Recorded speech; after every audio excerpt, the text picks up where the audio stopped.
नमस्कार, मी पंजाबकर. मी आलोय नागपूरकडे, म्हणजे इकडं पूर्व विदर्भ आहे. तर इथं पीक प्रात्यक्षिक पाहण्यासाठी या ठिकाणी आलोय. आणि या ठिकाणून आता सुरुवातीला नागपूरकडे आहे म्हणून सुरुवातीला नागपूरच्या शेतकऱ्याला अंदाज येतो.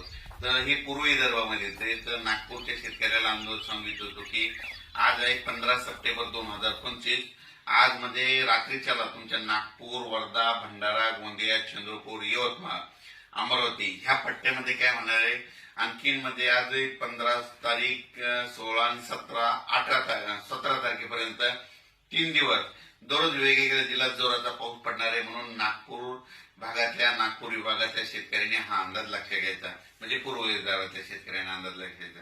त्याच्यानंतर पूर्व विदर्भाच्या बाजूला पश्चिम विदर्भ आहे. मग पश्चिम विदर्भामध्ये यवतमाळ जिल्हा, वाशिम जिल्हा, अमरावती जिल्हा, अकोला जिल्हा, बुलढाणा जिल्हा, या 5 जिल्ह्यातल्या शेतकऱ्याला सांगितलं होतं की आज 15 सप्टेंबर, 16, 17 3 दिवस आणखीन जवळपास दररोज वेगवेगळ्या जिल्ह्यात, वेगवेगळ्या तालुक्यात